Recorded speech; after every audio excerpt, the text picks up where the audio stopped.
Greetings, everyone, and welcome to another edition of Taking Care of Business. This is your host, Richard Solomon, co-hosted with Paul Solomon, and this week we are going to be discussing Furthur. Yes.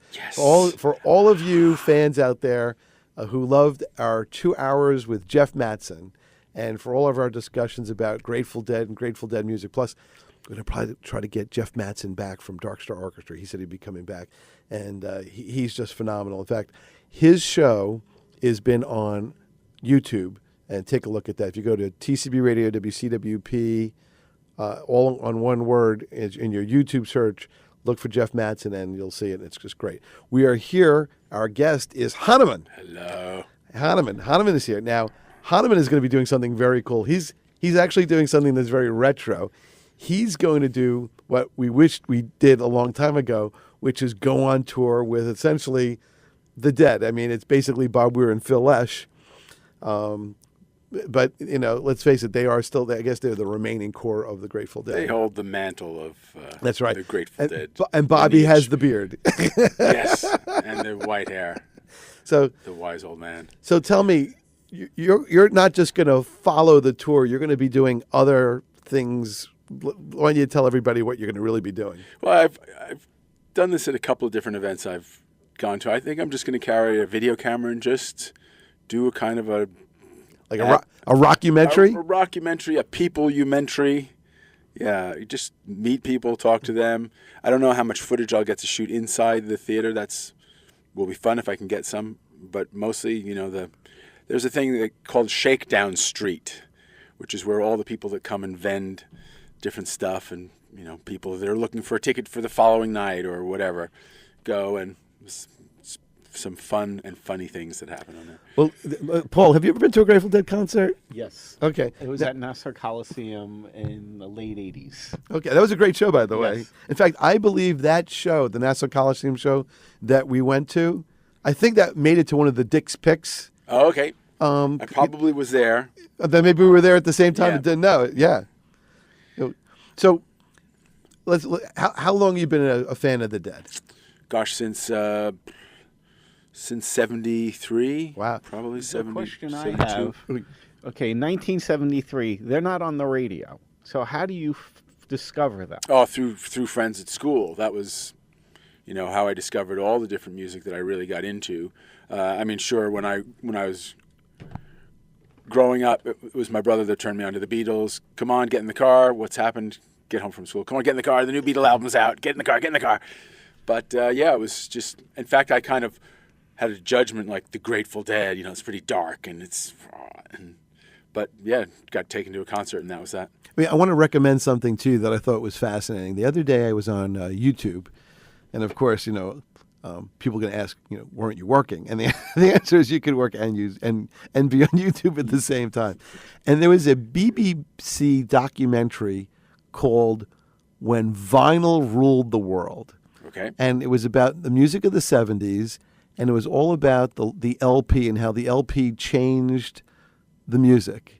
And they talked about, of course, you know, the Beatles, Zeppelin, all that stuff. But they also talked about the Dead, and that was kind of interesting too. And they talked you have to see it. It was like an hour and a half, but it was just a great show. It was just a great show. I want to say just two things to the question previously. I think the Dead are absolutely, for the most part, something that you have to experience live and then work backward to appreciate the albums. At least I think that's more of a common thing. As an example, I live in Australia, and the Dead are virtually unknown there because there wasn't any. I don't even know. There's rumor they played a Hell's Angels, you know, party there once, but I can't establish that as true or false. That's almost like the folklore. Like when they talked about this on the BBC documentary, they said, you know, there's a rumor that there was a record plant that in Germany that all they did was make, you know, Dark Side of the Moon 24 hours a day, 7 days a week. But they're virtually unknown down there because they didn't have the concert tour to make sense of their non-pop, non-mainstream music. Well, you know what's kind of interesting is they actually, one of their more famous concerts was the Grateful Dead at Harper College, And what was very interesting is both Paul and I actually attended Harper College. And yet when we went to Harper College, they didn't really talk about it in the school folklore. It was actually something you learned being a part of the, quote, Woodstock Nation, or you call it Shakedown Street. By the way, I actually agree with you about the whole experience of the Dead because, I guess that was really the precursor to tailgating in a way. Because, you see like sort of the guys who go to football games and they tailgate, but this was done way before that. These were the people who went early in the day and they set up and, I remember seeing things like, fat veggie burritos and Spaceballs. Well, to state the obvious, the Dead coming out of the kind of Haight-Ashbury experience, more of an experiential performance art thing. It's more of a experience with family or a tribe than let's go to see Sting. We'll be in there for 2 hours, then we'll go home and we'll have a snack and go to bed. It's more of a let's spend time with the clan and see the show. So tailgating is a natural extension of our time together. Yeah. Who really got me into the Grateful Dead was a woman I worked with. Her name is Mary Bigger, and I have to give her a big shout out. And she would be going to all these shows at Madison Square Garden, and she actually, for like one of my birthdays, gave me a bunch of tapes of, live Dead shows in the 80s. And I was like, wow, this is pretty good, and then I kind of, like you said, worked backwards from that. And the thing that's sort of bad about the Garden is that you don't get the whole Shakedown Street experience. You have to go to a place with a parking lot, more like the Nassau Coliseum, for example. Now, the Garden probably was a bigger venue, had better sound, and, it was just a bigger show. But I had some really great experiences because I ended up doing a litigation out in California. Mm-hmm. So I was living in San Francisco and lived out there for 6 months. And I got so sort of enamored with the whole Grateful Dead thing. It's sort of like Don Henley, I saw a Deadhead sticker on a Cadillac because, even mainstream people, were like huge fans. So what I would do is I would call up this company called Express Tickets. They would deliver to your hotel room for $35 a ticket. I would have the ticket. I would call up a rental car company. I would go over the Oakland Bridge to the Oakland Coliseum, and I would actually go by myself. And I remember I still have the shirts. I have the Chinese New Year shirt from I think 90 or 91, something like that. And I also was there for Mardi Gras, and I was at the Mardi Gras concert. And it was actually really cool. It was very different being in California to see the Dead because it was like, their home. Yeah, yeah. And New York definitely had a different vibe. And then when you saw them in places like the Coliseum, you got, more of the, the Shakedown Street experience. But how would Shakedown Street experience today be different from then? Because now with all the security going into stadiums, or like you go into the Nassau County parking lot, they check you for this and that. How would it be different now? I don't know. It's been the experience that I'm coming out of is last, I guess it was February. February I saw 4 shows in Denver. One at a very small theater called the Ogden Theater, and the other one at a theater outside of Denver proper. And I would imagine, and this is an inside information, I imagine the Dead or the Furthur specifically work with venues that are tolerant of having a strip. The Shakedown Street is usually a strip of land where guys can set up these things without being hassled. So my sense is that they work with theaters that they can go a little bit over without outrageous overtime, so there's not that kind of pressure, cookie cutter pressure, and that there was a little strip of land that, yes, it probably wouldn't be the same in Nassau Coliseum, but I would imagine that's why they don't. First of all, Furthur is playing much smaller venues than the Dead did, and they're probably seeking out venues where there's some tolerance for. Yeah, which totally makes sense. What's kind of interesting about the whole vending thing is like people are selling food without permits, refrigeration, all kinds of really cool stuff. They are actually selling the best burritos that you'll ever get in your life. But it's interesting. You actually the answer to your question is where do people get all this stuff is answered, because when you go to the shows and you see people wearing all of the sort of attire and the accoutrements and all of this stuff, the answer is where'd they get it? There's a couple of stores that sell this stuff here and there, but it's really you got to get it at Shakedown Street.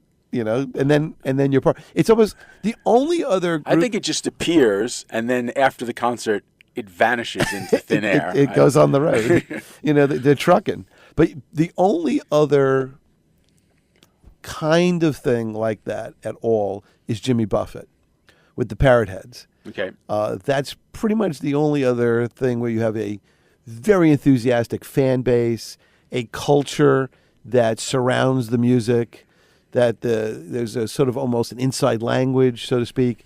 You know, when people walk around with a finger on their head and they go, "I need a miracle," everybody knows that they need a ticket. You know, with One Jimmy, finger up. yeah, Jimmy Buffett. You see men wearing coconut bras and grass skirts, and it's blender drinks and things with sharks. I mean, it's really kind Anything of hilarious. that lets us let go more than we would normally is okay. I think also the tailgating thing. It's still a family thing, even at a sports event. It's like, let's spend more time together. Yeah, and but those are the only remnants in rock and roll touring that I know of where there is that sort of community that extends beyond showing up, listening to the music, maybe home. buying a soda, and then leaving. Right. You know, because if you notice, the concert experience is for the most part very sterile. You show up, Sure. you listen to somebody who's going to play pretty much the same set of music that they're going to play the entire tour, and then leave. Whereas at least with the Grateful Dead, you really never knew what they were going to play. And if you stayed like in Manhattan and you saw them at the Garden for 5, 6, or 7 shows, they kind of mixed it up a bit. Well, like one thing different that the Dead did that I noticed as a musician, they're the only rock band that I ever saw that tuned. Who's that? The Grateful Dead. In other words, they sat and tuned their instruments for like 20 minutes. Yeah, that's because they're real musicians. No. No, I'll tell you, there seemed to be a specific time, and I don't know, where inexpensive or affordable guitar tuners became available, and that helped the Dead a lot. I thought if we could track their old tapes, probably at a certain point you'd hear them by and large be more in tune, and I think it had something to do like that. As a musician, they actually tuned properly. No, I'm not saying as to be. Actually, I'm complimenting them. They tuned like a way an orchestra would tune. They sat, and I actually my first Dead concert, I was being, the classical musician snob, saying, "Oh, they can't tune," and they were tuning perfectly. Well, perfectly. They've always been into, electronics that are going to make their music sound better, electronics that's going to make it easier for the audience to enjoy the night and have less fatigue. So I think that would be a carry-on from that same mentality. How can we make this whole experience amazing? One little piece of information for all of our listeners out there. If you go to archive.org, they have a vast collection of live Grateful Dead music, and it's broken into 2 categories. You can download, I'm talking download, entire shows from tapers. And what's wild is you go to the archive.org, it tells you who the guy or the person was that taped the show. Some people tell you what they taped it on. They tell you how they transferred it. And from a stereo god kind of point of view, it's like you're seeing the alchemy at work. And then they have soundboards that they will stream. So, and there's lots and lots of shows, and they have all the set lists, and you can play them if you want. You can skip. It's really amazing, So archive.org, and it's free. My partner Martina, we met through one of our commonalities, which was some dabbling in American Indian spirituality, and they have different ceremonies that are designed to kind of break you out of your normal state, and I don't want to say altered reality without prefacing that because it sounds that is inherently drug related, which these aren't. But no, they have 11,000 years behind them, so yes. they knew what they were doing. They know how to throw an altered state reality ceremony. And we went to I took her to a Furthur show. The first trip she came out here from Australia, she stepped in, looked around, and I just looked at her and I went, "Ceremony," and she went, "Got it." In that the tribe had come together to step out of their normal framework of reality.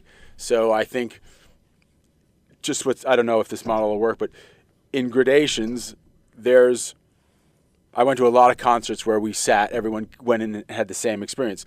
There's this thing called the Blues Festival in Australia. a bunch of different bands. You could have B.B. King on one stage and Michael Franti on another playing at the same time. Bob Dylan and Supertramp on parallel stages or whatever, starting 15 minutes apart. And this experience is, I have a love-hate relationship with that show because you get to see a lot of great acts, and it is actually 5 minutes from my house. But there's no focus, there's no start, take me somewhere, drop me off. There's people, I'll see 5 minutes of ZZ Top, and then I'll see 2 songs of Tedeschi Trucks and whatever it is.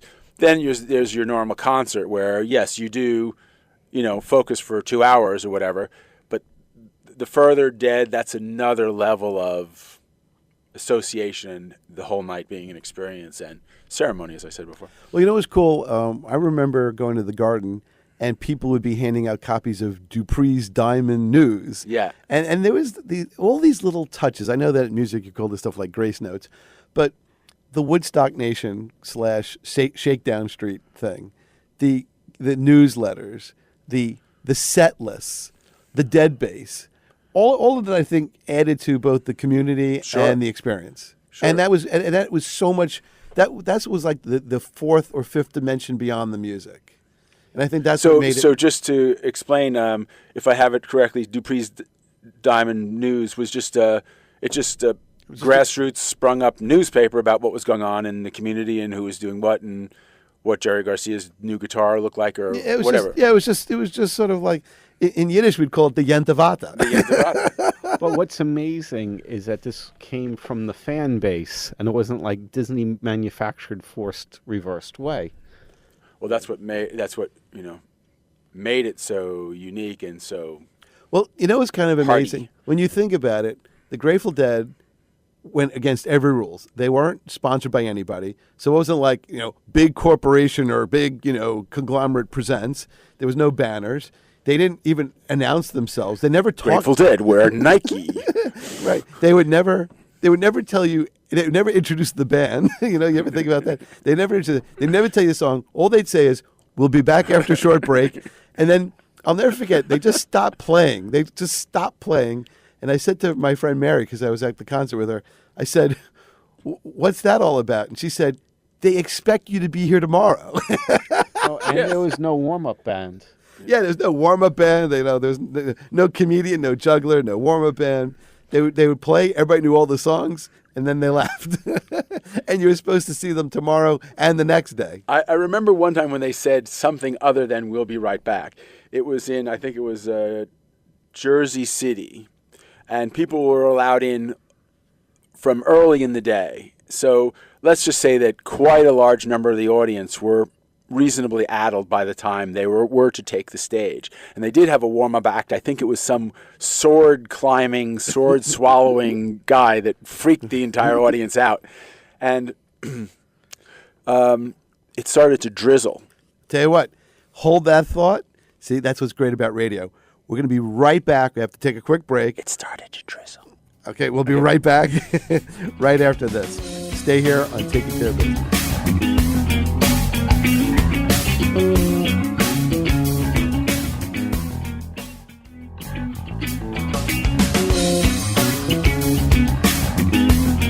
And we are back. This is Richard Solomon, Paul Solomon, Taking Care of Business with Hahnemann, talking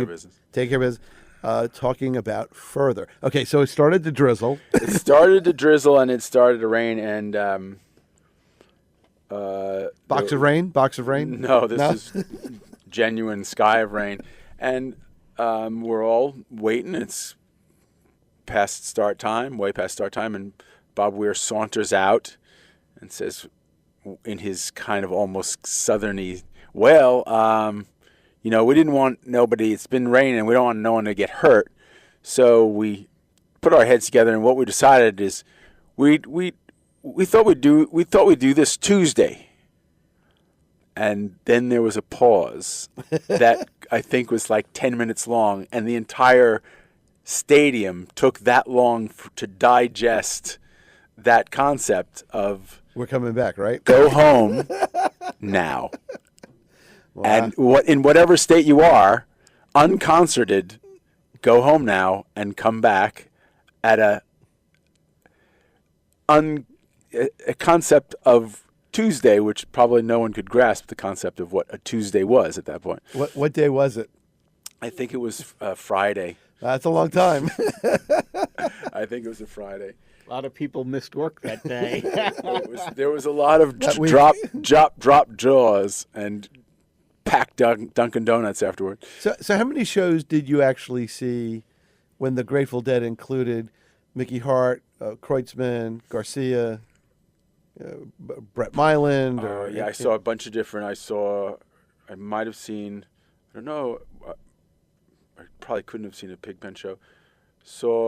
I saw Godshaw, Keith Godshaw. Yeah. Oh, Keith. Wow, because So Keith is gone. Yeah, they lost a lot of people. You saw Keith and Yeah. Keith and Donna. you'd have to think twice about taking a gig as a keyboard player for those guys. Yes.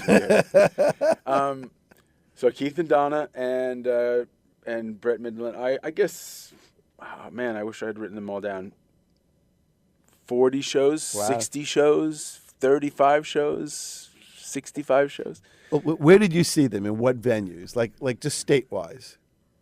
You saw them like Saw them at several concerts in Nassau Coliseum, Jersey, Atlantic. Meadowlands.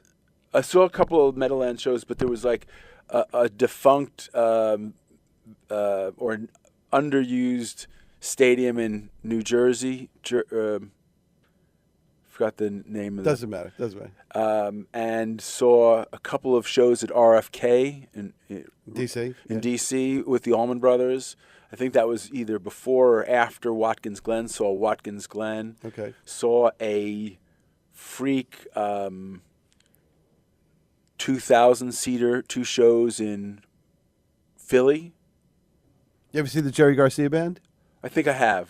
I saw Jerry Garcia at the Warwick Theater, I think, in California. And I definitely saw Garcia on Broadway. And that was both really, really cool.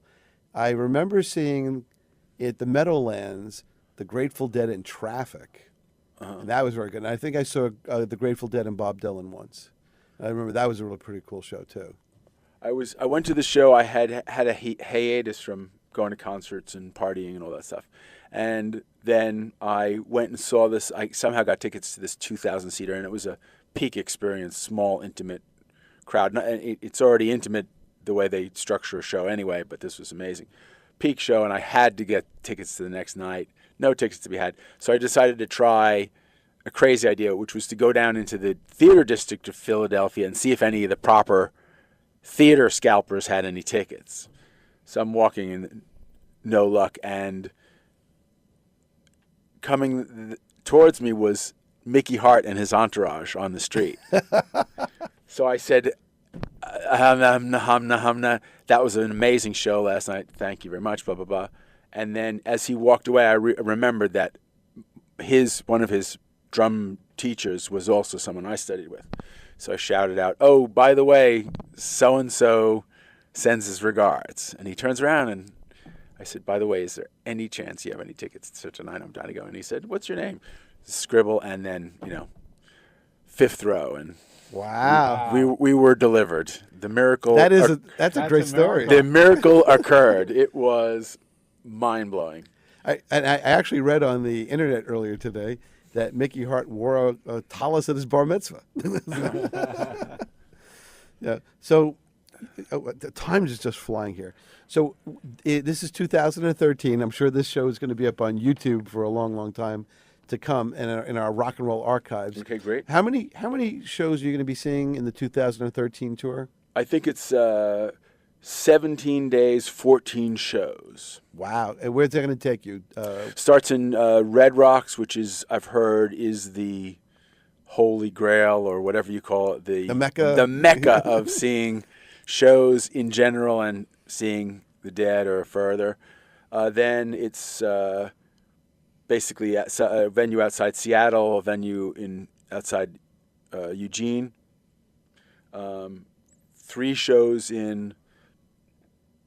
4 nights in Red Rocks, Seattle, Eugene, 3 shows at the Greek in San Francisco. That's Berkeley. famous. Yeah. Have you ever been there before? No, I've heard a lot about it, but I've never been there. Yeah. Then 2 shows in Las Vegas, and then 3 shows in the Greek in Los Angeles. Wow. So how are you going to go from place to place? I'm going to fly from Red Rocks to Seattle, and then probably drive quite a bit of it. Wow. Or you could be on the tour bus. I'm hoping my partner will come out, and we will try to do the redwoods. Oh, that's very cool. Now, are you gonna do anything beyond the tour in terms of just personal sightseeing and hanging out? Well, that would be it. I have a dear friend, a fabulous musician, Jai Uttal, in San Francisco that I hope to catch up with. I have my aunt who used to live out here on the island. I was very close. My cousin was one of my closest friends when I grew up. She's out in Las Vegas. Hope to see her. And one of my dearest wrestling buddies from North Shore High School, Hulk Hogan? Kevin. No, he's actually a 98-pounder. But Kevin who? Kevin Resch. He has been my dearest buddy over the years and went to see a lot of shows. In fact, after my sister passed away last year, I managed to just, another miracle story, flew out there. It was actually, I landed on the day that they were playing the start of 2 nights at the Greek in L.A., and he had tickets for a pit that actually you leaned on the stage. Wow. So it was a really amazing, healing serendipity, if you will, to go from that experience and be able to kind of be cleansed by the music, so to speak. So you're going to make a lot of homemade videos. What kind of equipment are you going to use? Are you going to use something like a flip video or something a little bit more sophisticated, or a combination of I'm things? actually kind of been in touch with different manufacturers in B&H Photo. I think I'm going there on Sunday. Mazel tov. I think I'm looking at this very small Sony, but it's like a prosumer. It's basically a pro guts in a small little camera. I don't want to. I like to have it just be like, hey, what are you doing? What's your name? And have it be informal. I don't want to have this big kind of pro-looking camera in people's faces. So it's going to be a small but very high-quality camera. You want a shakedown street camera. I want a shakedown street camera. And I may get one of those little, they had this little tiny tube. It's even smaller than a GoPro.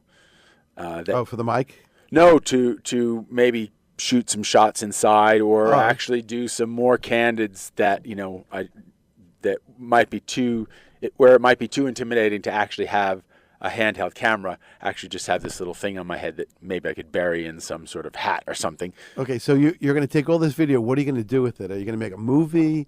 Is it something for commercial sales? Is it something for YouTube? I think I'll probably hand it to an editor back home in Australia and go, what are we going to do with this? Make something out of this. Well, you never know. Maybe if it's something interesting enough, you can always share it with the Grateful Dead, Usually,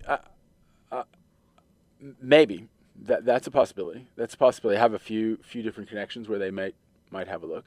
But I hope to just be able to take enough notes. I guess where you're hitting the mark on radio when you're going live and when you're recording them. It's all ad lib. I understand that, but you probably know. Hopefully I can take notes and go, man, that was a great segment with the burrito guy, or that chai guy really had a lot to offer. Well, is your focus going to be on people who've actually been loyal to the whole Dead experience, or is it everybody, including people who may be new to the scene, like for people who were actually born after Jerry? I think to do a good piece, it would have to include the whole family. And funny that you mentioned that. That is one of the most fascinating things, is these 23, 27-year-old, 25-year-old kids that are totally into it, that totally get the whole thing, but are not sons of or daughters of Deadheads necessarily. And they've ferreted around for that cool alternate thing that is not mainstream, and, are now totally into going to shows or addicted to going to shows. Well, it's interesting. The Grateful Dead allowed people to tape, which was sort of very antithetical to, I guess, what record company interests were.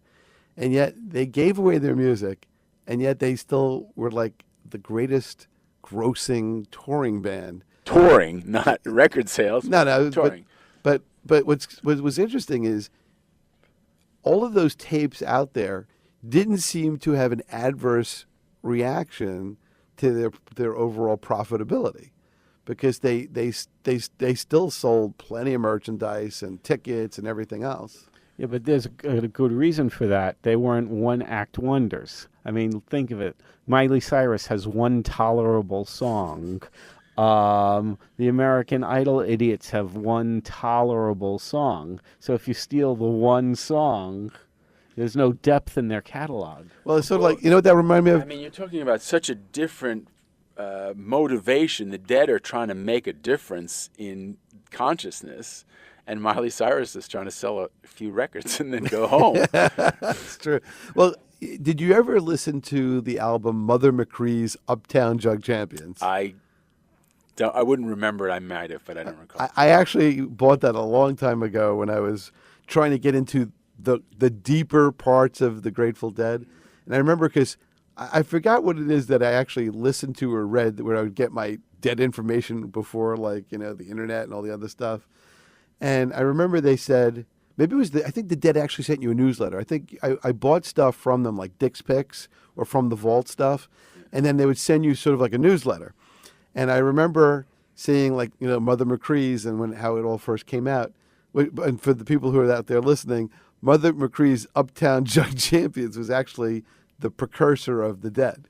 I know they were called the Warlocks and all this other stuff, but they were like a jug band. They were like this folky jug band. And what was very interesting is these tapes were in somebody's attic for a long, long time. And they found them, and they produced them and made them into a record. And at the very end, they're talking to everybody in the band, and they're like, "So what's your name?" He goes, "Oh, I'm Jerry Garcia." It's like, "Well, what do you do?" He goes, "I'm a music teacher."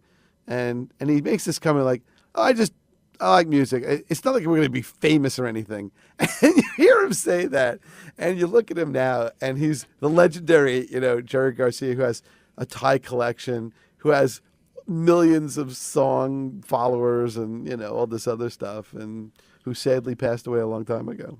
I mean, the whole taping thing says, look, we're family. You need this stuff. You want this stuff. Have it, and we'll make a living some other way, or you'll still buy our records, or you're more likely to stay in the family. Well, speaking of family, one of the greatest things that Paul ever did for me was he worked an entire semester. It was a semester or a year? A semester. At Binghamton, there was a place called Second Coming. No, it was not The Second, Record Co-op. The Record Co-op, slip disc, and we got paid in records. So to get a triple album, Which was Europe 72. Of course it was. I worked like 2 months to get to the one record, and then so the first record I got was the triple album live. And Paul brought that home, and it was like, because I went to Binghamton also, and it was like, oh my God, Europe 72. And it was like, wow. and think about it. How many triple albums did anyone actually make in those days? I mean, double was a little edgy.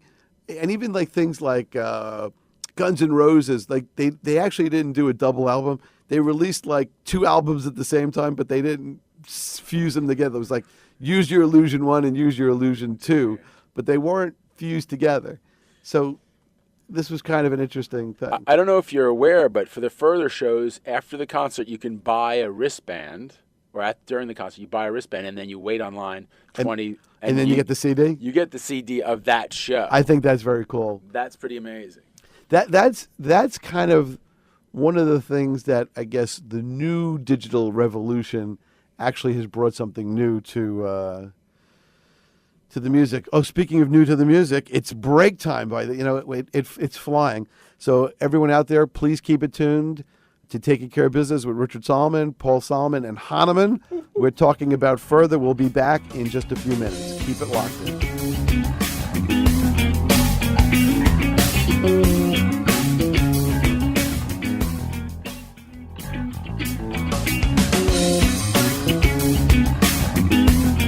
Back and Taking Care of Business. Thanks for being here. In case you're just joining us, is Richard Solomon, your host, Paul Solomon, your co-host, and Hahnemann. And we're talking about one of our favorite topics, which is the Grateful Dead. And right now, Furthur is on tour 2013. This show and others will be up on our YouTube archive. If you want to send us an email, it's tcbradiowcwp@yahoo.com. Our website is tcbradio.com.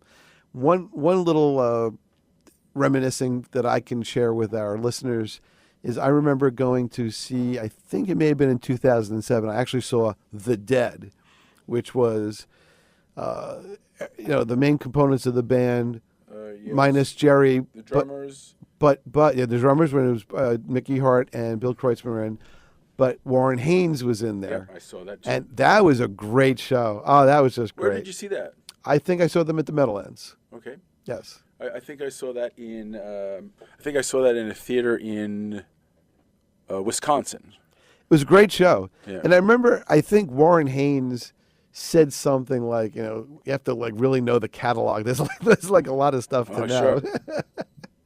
How many tunes were there? Maybe 300 or something. Well, not only that, but I think when I was talking to Jeff Mattson about the Dead, catalog, there's like the 70s version of this, and then the 80s version of the same song, and then like the 90s version. I remember listening to a interview of Jason Bonham. I saw Jason Bonham with Hart at Jones Beach not that long ago, and we did a post-concert interview with a friend of mine about the show. And I remember listening to Jason Bonham on Rockline, because after all, Taking Care of Business, we only get so many good guests. It's hard to get like Jason Bonham. But he said... So what are you saying? I'm chopped liver? No. What I'm saying is that we can't get Jason Bonham on here, even though the door is always welcome. And he said something like he was talking to Jimmy Page, and when he was filling in for his father, and he said, well, we're going to end it the way you did it in the 70s, we're going to end it the way you did it in the 80s, or we're going to end it like on The Song Remains the Same album. And Jimmy's like, it's just an ending. But Bonham, Jason was just so into it. He actually said, like, I knew too much. I knew it in such micro detail. Well, maybe if you're in a band, it just kind of evolves, and you're not keeping track of the increments. Right, exactly. Now, do you play any music? I am a drummer, but I haven't played in quite a long time. I'm hoping to get back in with one of my bands maybe in the next year or so. Oh, that's interesting, because Paul is a classically trained violinist. Wow. And shout out to the Forest Hills Symphony Orchestra, which will be starting our season starting September. Wow, that's impressive. I didn't know that. Oh, yeah. Oh, Paul is actually, a great musician. I remember when he was 4 years old when he started with the violin. Yeah. And that was kind of wild. Okay, so I loved the Dead experience. The question now, I guess, is, while people still can get the Grateful Dead and Hart and Bonham and whoever else is still touring that still has that rock and roll community feel, people should probably do that, because I have a feeling in 10 years that's just going to be really just lost. I mean, the Stones are celebrating their 50-year anniversary, and it's not an extensive tour from what I understand, but... Well, I can't imagine there's going to be a 75th tour of the Stones, I think there have been whispers of, like, one of the reasons, I think there was a couple reasons I chose to do the tour. For want of a better word, it's like been a bucket list item. Lost my mother, lost my sister last year. It was like, I want to do something fun, wild. So the other thing is, there have been whispers that, they might not be on tour forever. And their touring style, as far as I can see, is a slowing down. They're playing less cities and more shows in each city. So are they playing less time? Yeah, because remember the Dead, you could have seen them for like 4 hours in their day. They are playing a little less time, but it's certainly. When you go to a regular rock concert, you say, you can watch the clock. The guys come off at 10:20. They get the applause, 5 minutes. They come back on. They do another 15. And it's all calculated to end to avoid The overtime the charges. overtime Yeah, charges. yeah. So it goes bang. You think something spontaneous has kind of happened, but you've been well done by American theatrics, and you're out of there at 10:11:05. So that's not happening at Further. You do feel like the thing flowed, but it isn't a 6-hour show anymore, and understandably. I always sort of think that it's very cool that songs like Dark Star could either be 4 minutes or 48 minutes. Sure. Whereas when Jimmy Buffett does Brown Eyed Girl, it's 3 minutes and 57 seconds, no matter what state, no matter what year, you know. Yeah, but that could be because those songs, like what you just mentioned, were designed to fit on a 45, versus a Grateful Dead song wasn't. Was designed to be 45 minutes. But they definitely were really different when it came to all that stuff. They were really on the edge. It was a different motivation, totally. Have you checked out any of the Grateful Dead social media? They're actually pretty good. A little bit. I get some stuff about different offerings, and it's kind of weird. I was on a Grateful Dead site or got newsletters from them, and then it seems like they changed around a little bit. One thing I am trying to find time to look into is that Bob Weir has this thing, Try Studios. Have you heard about that? No. It's a state-of-the-art live-to-net performance space where they set up him, Warren Haynes comes in, whoever is around, and they do a performance streaming to the net that's specific for that media. It's not a recording of another concert.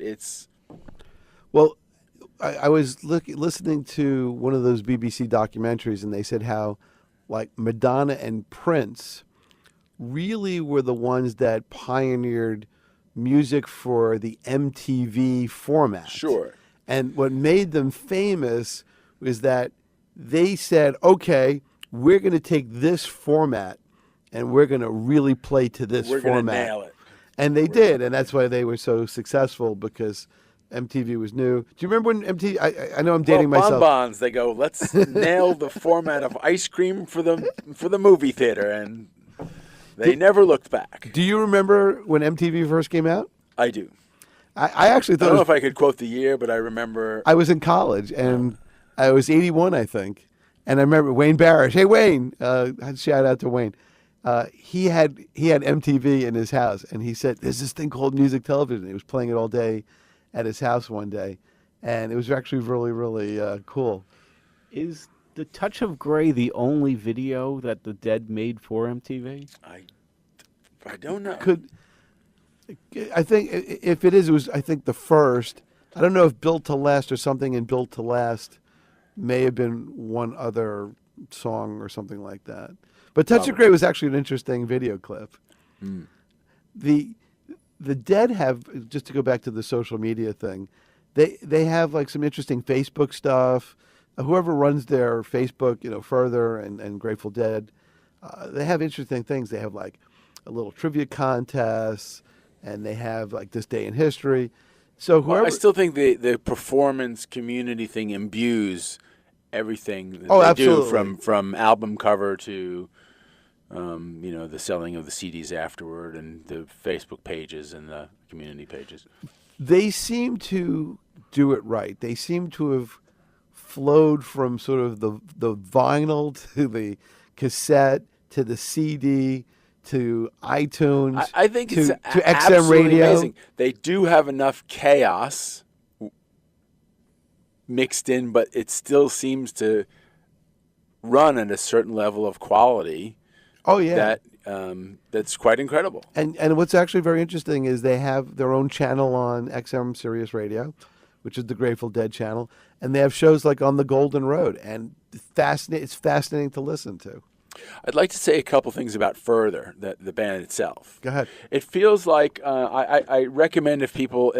I've talked to a couple of my friends, Deadheads, that still love the Dead but haven't gone to check out Further because for whatever reason. I think where you had Phil Lesh and Friends, different different lineups. Rat Bobby Weir, Dog. Rat Dog, whatever, the Dead, the other ones. Now Furthur's been playing for a couple of years together with the same lineup.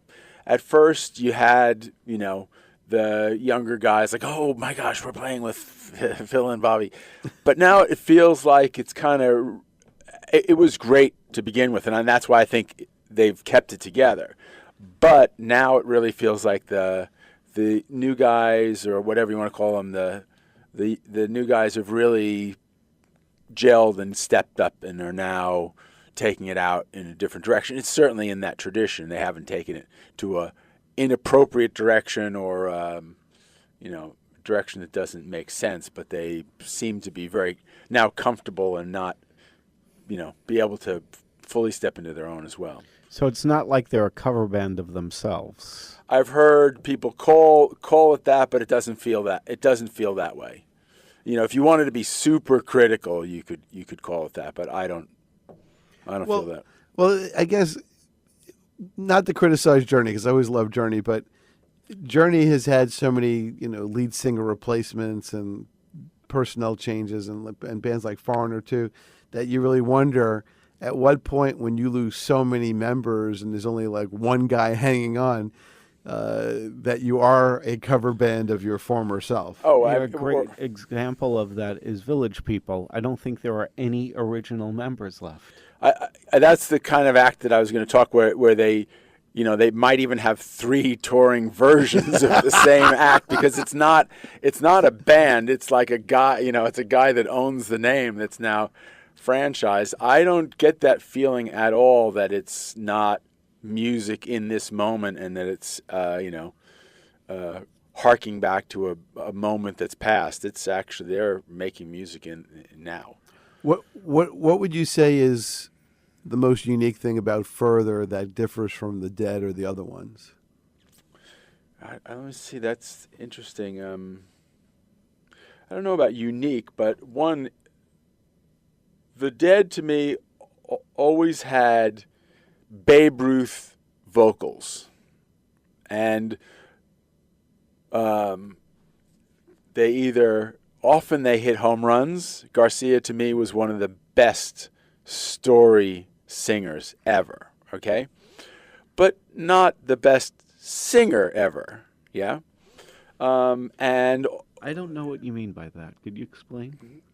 He was emotive and really brought you into the story, but his pipes, his actual technique, sometimes he was a little out, and sometimes if he wasn't on his game or addled or whatever, it wasn't, it wasn't technically brilliant, but usually it was much more emotionally. But in their harmonies, especially in the Donna era, there could be some, like sounding like two cats fighting in a burlap bag or something like that. But with the new the Furthur lineup, they have 2, and I'm sorry, I think it's Sunshine Becker and another gentleman as their backup singers or co-singers or whatever, and they add this rock solid solidity to the vocals that, especially in the harmonies, make it much more tight. Much more tight. I think much more tighter. Tighter. I think to answer Paul's question, things like when Jerry would sing like "Friend of the Devil," that had a lot of emotion to it. And even when they did "I Know You Rider," and I actually told this to Jeff Metz, and I said, if you ever need a guy to sing with you, I'll jump on stage for free. Just because I love when Jeff and Jerry both do I want to be a headlight, in the cool Colorado rain. They just sing it with such emotion, both of them, and it's sort of like that's what you're talking about, the emotive feeling. Yeah. The lyrics are so cryptic that if you don't draw a picture, it's just, it's just pure weirdness without some heart to it. Well, we actually talked about that. You really got to check out the Matt's interview, because we talked a lot about Robert Hunter lyrics and Scarlet Begonias and China Cat Sunflower. And I wouldn't even know the year, but I saw Robert Hunter at my father's place. If anyone, we did 2 hours on my father's place. Okay, cool. So That's this also was an narcotic. amazing thing, because imagine those songs with everything stripped away that would distract you from the lyrics. I use that in the fondest, wonderfully distract you from the lyrics, and just have a guitar and the guy who visioned the lyrics bringing them home. Also, not a gentleman who I think has the best technical vocal pipes in the world, but is also a great story presenter, vocalist. It's almost like listening to the demo tape, if you will. Well, it felt like the visions in his mind came to life in the room and started to dance around. It was a fantastic experience seeing him solo. Well, you know, the people like David Grissom and Robert Hunter, and I guess would you call them the Dead affiliates or whatever? Sure. There's those guys. I wouldn't put. I mean, David Grisham is a friend, a musical friend. Robert Hunter, I think, is a backbone, and Well, I think he was without inducted. He was inducted in the Hall of Fame with them. Without the songs, I don't know what that whole thing would. Yeah. But oh God, I can make a lot of enemies here. For me, Fish has the wonderful heart energy and the jamming feel, the family feel, more of an open community feel, positivity.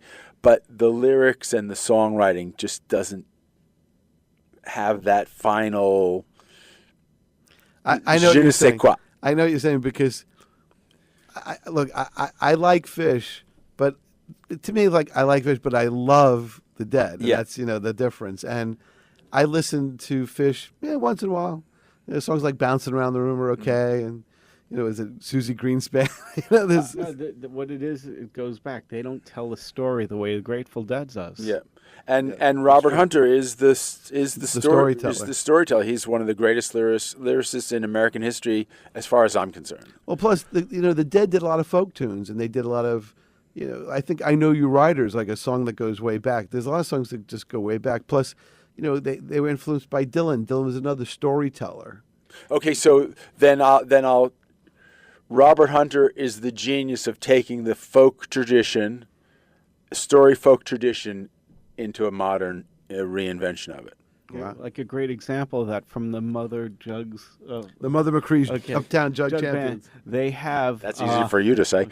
On that record was the first time I heard "A Man of Constant Sorrow," which was made famous by the movie "Oh Brother, Where Art Thou?" Right.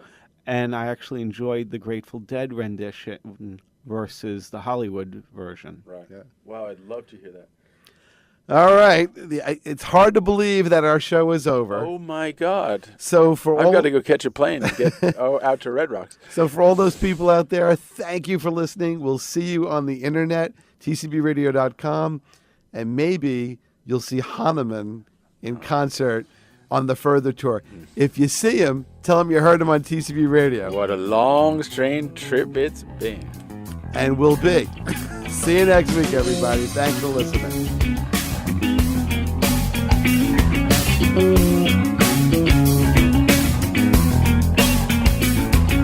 Whoa!